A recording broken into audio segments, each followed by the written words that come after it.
हर बार मैं किसी नई जगह जाता हूँ कुछ नया देखने के लिए।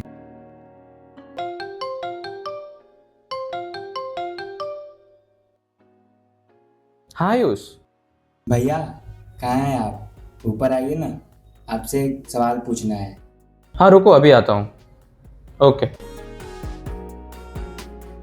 मुझे नहीं पता था कि ये कॉल मुझे कहाँ ले जाने वाली है।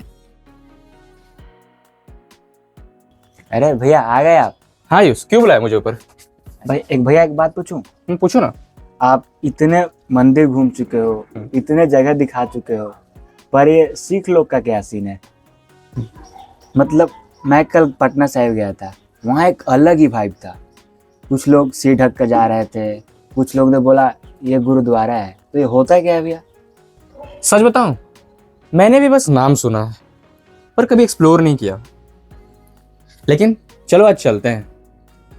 सिर्फ देखेंगे नहीं, समझेंगे भी और लोगों को भी बताएंगे। और फिर यहीं से शुरुआत होती है एक और नए सफ़र की। एक सवाल जिसका जवाब ढूंढने मैं निकल पड़ा था। मैंने सोचा था बस थोड़ा सा जानने चलेंगे, पर शायद ये सफ़र थोड़ा लंबा होने वाला था। और हर सफ़र की तरह ये सफ़र भी स्टेशन से ही शुरू हुआ। ट्रेन पे चढ़ने के बाद मैं यही सोच रहा था, एक सवाल किसी को कितना दूर ले जा सकता है, पर शायद कुछ जवाब इतने आसान नहीं होते हैं। और फिर कुछ ही मिनटों में मैं पहुंच चुका था पटना साहिब रेलवे स्टेशन। नाम पहले भी सुना था, पर आज सिर्फ ये नाम नहीं था, ये एक शुरुआत थी। स्टेशन से गुरुद्वारा तक का रास्ता छोटा सा था, पर हर कदम के साथ क्यूरियोसिटी बढ़ती जा रही थी कि आखिर ऐसा क्या है जो लोग यहाँ खींचे चले आते हैं। और फिर हम अपने डेस्टिनेशन के बाहर पहुँचते हैं। पहली नज़र में ये बस एक खूबसूरत इमारत लगती है, पर जैसे जैसे मैं अंदर गया मुझे समझ आया ये सिर्फ इमारत नहीं है।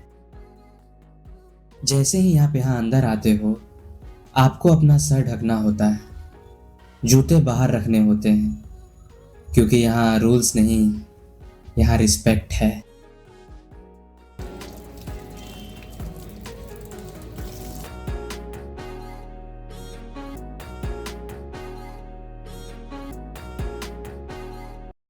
सिख धर्म में कुछ जगह ऐसी होती हैं जिन्हें तख्त कहा जाता है। तख्त का मतलब एक ऐसा स्थान जहां से धर्म के बड़े बड़े फैसले लिए जाते हैं, जहां से मार्गदर्शन मिलता है।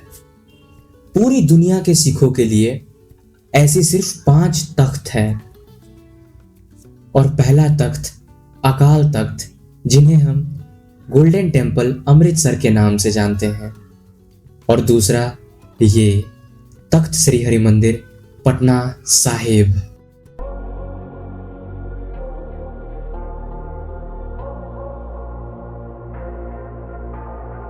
Say it louder, say it louder. Oh, feel the moment, feel the power. Oh, bring the animal back to life. Oh, bring the energy one more time. Oh, if you feel like letting go, you can take control. You can turn this all to something beautiful where you feel life gets you down, down, down, gets you down, down, down. Say it louder, say it louder. Oh, feel the moment, feel the power. Oh, bring the animal back to life. Oh, bring the energy one more time.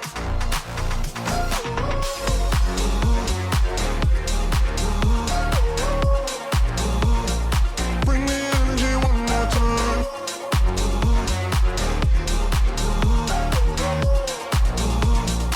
Bring the energy one more time.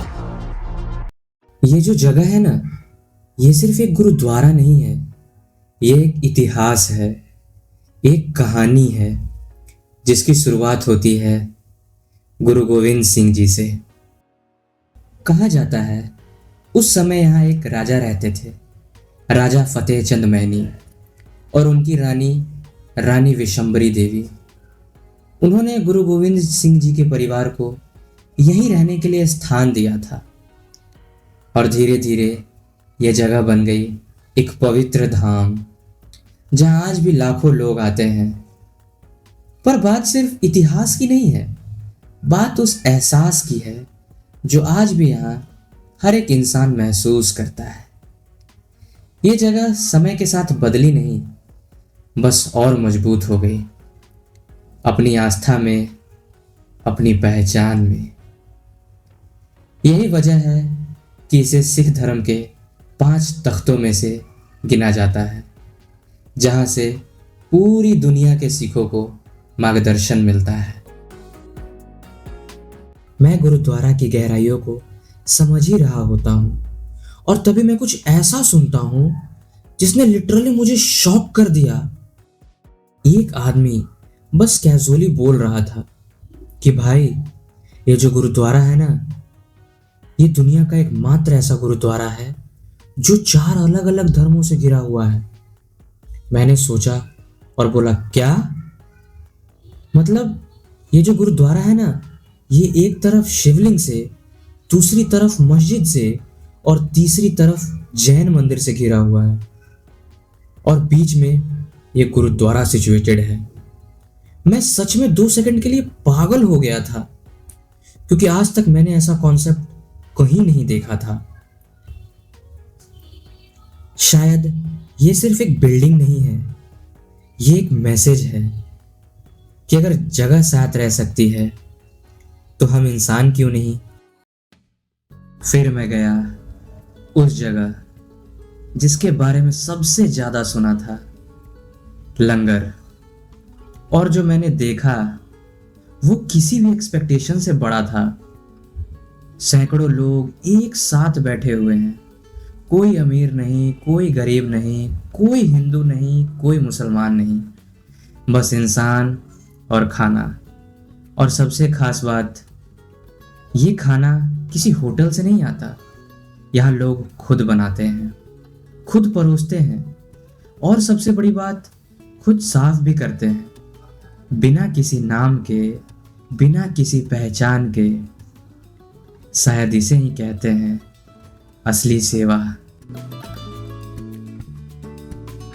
ये जो चीज आप लोग अपने सामने देख रहे हैं, इसे कहते हैं निशान साहब।